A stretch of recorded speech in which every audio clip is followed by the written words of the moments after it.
Matemática, simples, simples, simples e prática.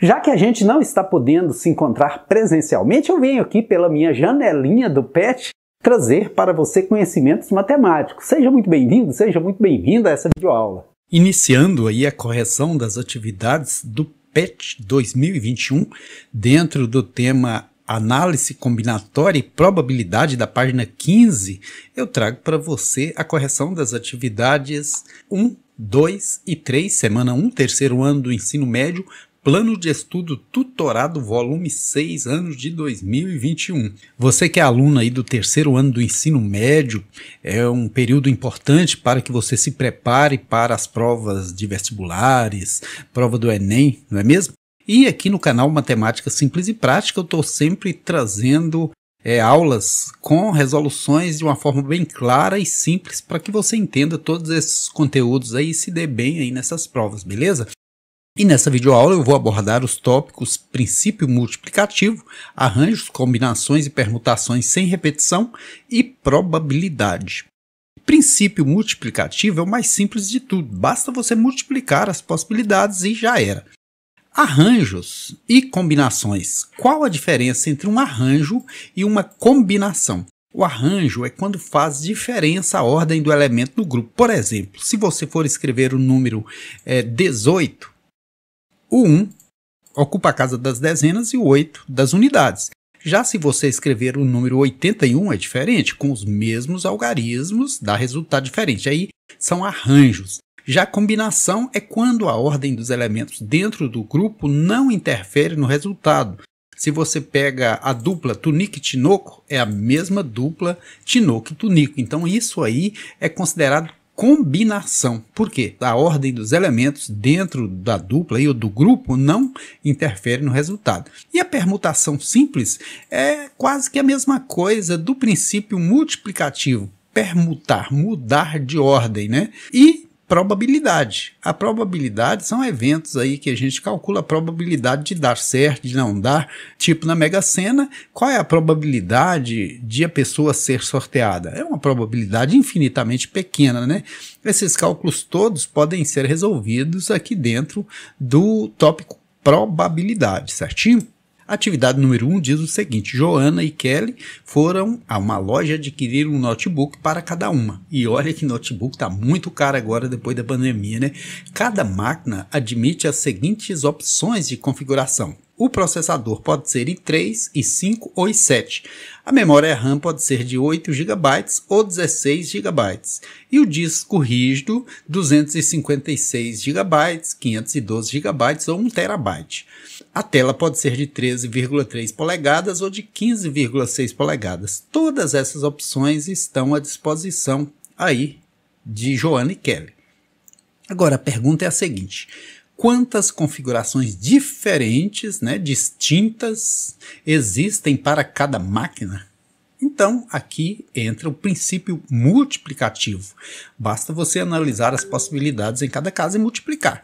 Por exemplo, para o processador tem quantas possibilidades, quantas opções? 3. Para a memória RAM, 2, 8 e 16. Para o disco rígido, 3, 256, 512 ou 1 TB. E para o tamanho da tela, 2 possibilidades, 3,3 polegadas ou 15,6. Aí basta você multiplicar um pelo outro. 3 vezes 2, 6, vezes 3, 18, vezes 2, 36. Alternativa correta, letra D. D de Deus, que abençoa a mim, que abençoe a você e que nos abençoe a todos. E aí, Zé Joinha, o que você achou dessa questão, menino? Fácil! Agora vamos à correção da segunda atividade, que diz o seguinte: reconsidere a situação da questão anterior. Joana e Kelly escolheram suas máquinas, pagaram-nas e foram para suas casas. Qual é a probabilidade do notebook de Joana ter mais memória, mas um disco rígido menor do que o da Kelly? Aproximadamente, Então vou trabalhar esse problema por etapa. Primeiro eu vou falar aqui no caso de memória. Então nós temos aqui a Joana e a Kelly. E quantas eram as opções de memória? Eram 2, ou 8 ou 16. Então a Joana pode ter pego uma máquina com memória de 8 e a Kelly também com memória de 8 Ou a Joana pode ter pego uma máquina com memória de 8 e a Kelly com memória de 16, ou ao contrário, a Joana pode ter pego uma máquina com 16 de memória e a Kelly com 8 de memória. E por último, a Joana pode ter pego uma máquina com 16 de memória e a Kelly com 16 também. Observando aqui que diz assim que tem que ser a probabilidade do notebook de Joana ter mais memória. Mais memória é o caso aqui onde a máquina de Joana tem 16 de memória e a máquina de Kelly só tem 8. Em nenhuma outra possibilidade aí haveria mais memória para a máquina de Joana. Só nesse caso. Então, é uma possibilidade num total de quantas? 1, 2, 3, 4. Então, 1/4 de possibilidade. Certinho? Agora, vamos falar de disco rígido. Disco rígido. Então, com relação ao disco rígido, a Joana e a Kelly poderiam fazer as seguintes escolhas. A Joana poderia escolher um disco de 256 e a Kelly também de 256. A Joana um de 256 e a Kelly um de 512. A Joana um disco rígido de 256 e a Kelly um disco rígido de 1 TB. Grandão, grandão. Veja que tem 3 possibilidades para o disco rígido, ou 256, ou 512, ou 1 TB. Outra possibilidade é a Joana pegar uma máquina com 512 e a Kelly uma máquina com 256. Ou a Joana pegar com 512 e a Kelly com 512 também. Ou a Joana pegar uma máquina com 512 e a Kelly pegar uma máquina com 1 TB.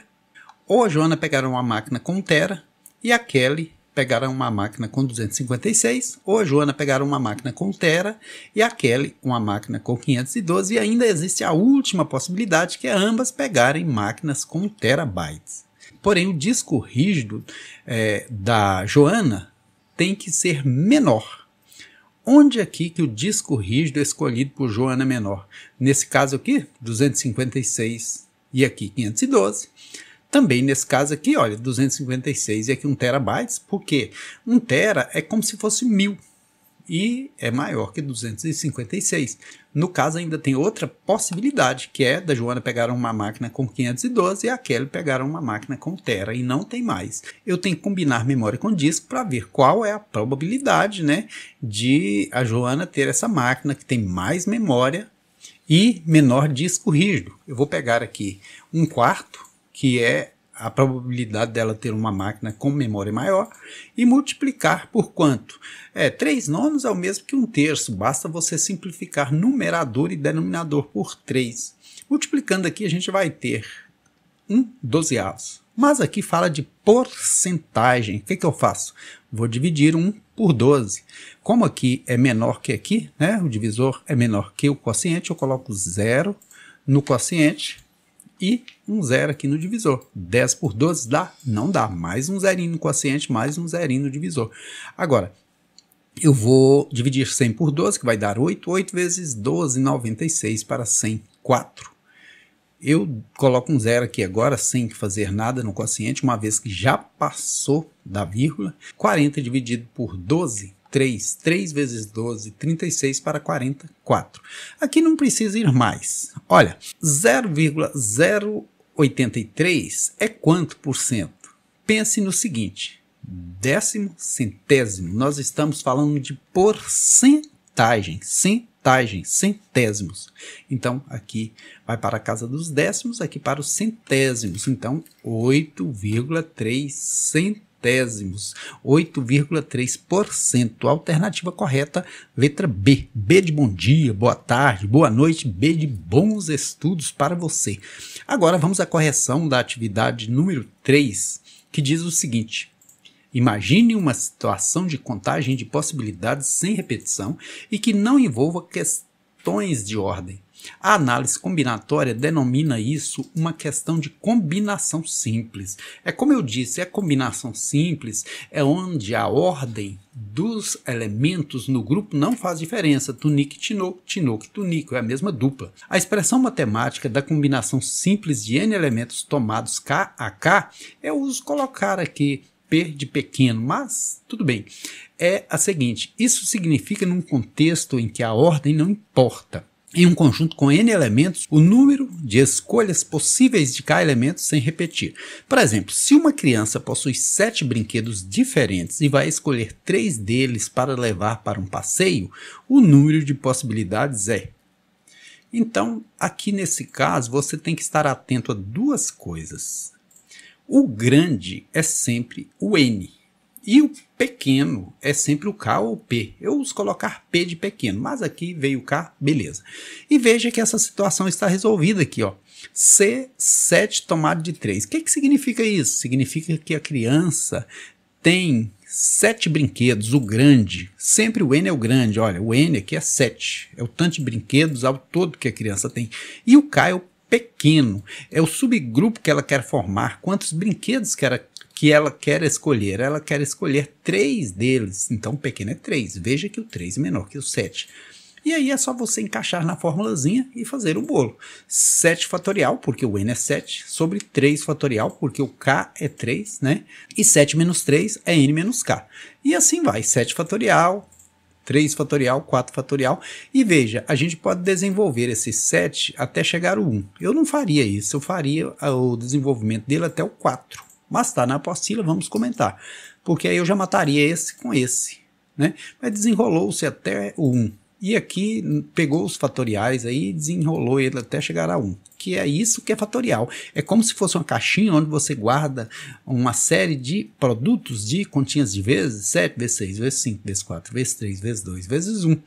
Para diminuir o volume disso aí, você condensa tudo isso e põe uma exclamação que chama-se fatorial para dizer, olha, 7 está multiplicado por todos os menores. Beleza? E aqui, por que sobrou 7, 6, 5? Porque cortou 4, 3, 2, 1, com 4, 3, 2, 1, simplificou. E quando simplifica, simples fica, né? E ainda, aqui eu posso simplificar. 3 vezes 2 dá 6, eu corto com 6 de cima, sobrou o quê? 7 vezes 5, 35, certinho? Agora vamos colocar a mão na massa.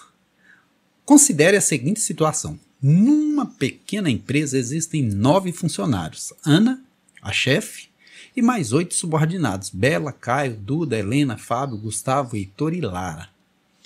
Ana precisa formar uma comissão com mínimo 4 e no máximo 6 funcionários dentre esses 8. É claro que se trata de um problema de combinação, porque uma comissão aqui de funcionários não importa a ordem, né? Por exemplo, a comissão formada por Bela, Caio, Duda e Helena é a mesma formada por Bela, Caio, Helena e Duda. Logo, a ordem não importa. Ana poderá formar quantas comissões diferentes? Dica, cada comissão pode ter 4, ou 5, ou 6 pessoas. Faça a soma dos resultados parciais. Então, vamos verificar que a fórmula é CNK é igual a N fatorial sobre K que multiplica N menos K. Fórmula não foi feita para a gente decorar. Foi feita para a gente consultar. E não tem que ter a preocupação em decorar essa fórmula. Ah, professor, mas como eu vou fazer na hora da prova, na prova do vestibular, na prova do Enem, se eu não tiver decorado? Na verdade, você tem que memorizar isso de tanto usar. Você tem que exercitar o suficiente para que não seja necessário preocupar mais com decoreba. Decoreba é coisa do passado, né? Agora, basta eu saber que aqui se trata de 8 pessoas. Por quê? Tem 9, mas tem a chefona aqui. A chefona não entra nas comissões. Ela vai estar aí só fiscalizando, orientando, coordenando, né? Então, o N é 8. O número total é 8. E, em cada caso, quando eu for calcular 4, o P é o 4, ou o K é o 4. Então, vai ficar C de combinação de 8 tomado de 4. Ou seja, em um grupo de 8, eu vou formar comissões de 4. O N lá em cima é o grande, é o 8. Sempre o N é o grande. E o K é o pequeno, então 4, que é o pequeno, N menos K, grande menos pequeno. E resolvendo isso aí, eu vou pegar esse 8 e desenrolar ele até o 4. Por quê? Porque assim eu corto com 4 do denominador. Olha, vou cortar aqui 4 com 4. Sobrou o quê? Se eu ainda fizer 8 dividido por 4, dá esse 2. Se eu fizer 3 vezes 2, 6, que eu corto com esse 6 aqui, olha, sobrou o quê? 2 de 8 dividido por 4, 7 vezes 5.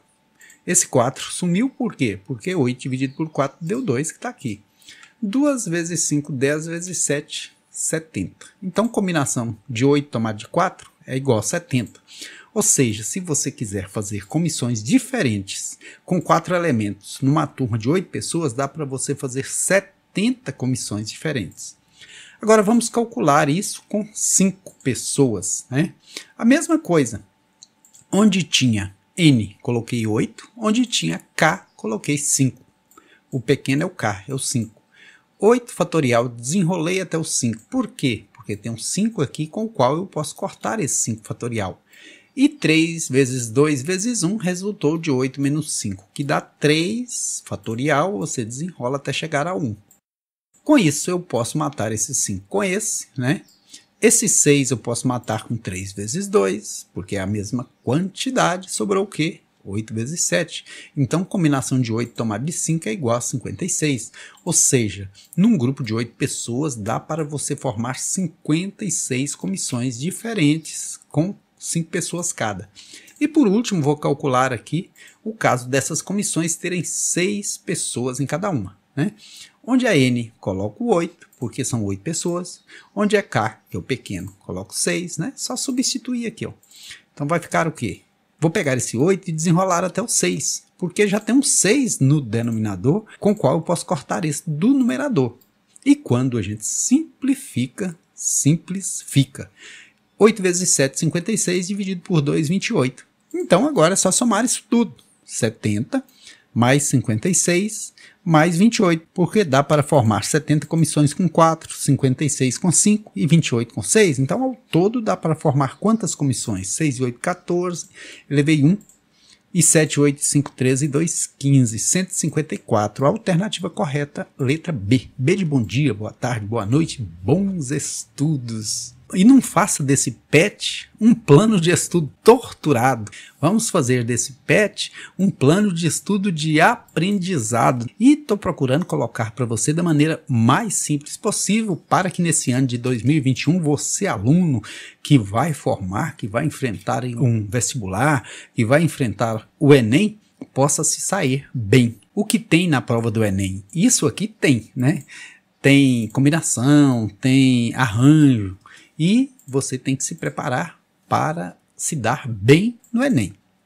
Não é, Zé Joinha? Se inscreva no canal do vovô! Espero muito que você tenha gostado dessa videoaula e o aguardo para a próxima. Sucesso aí em seus estudos. Fique com Deus.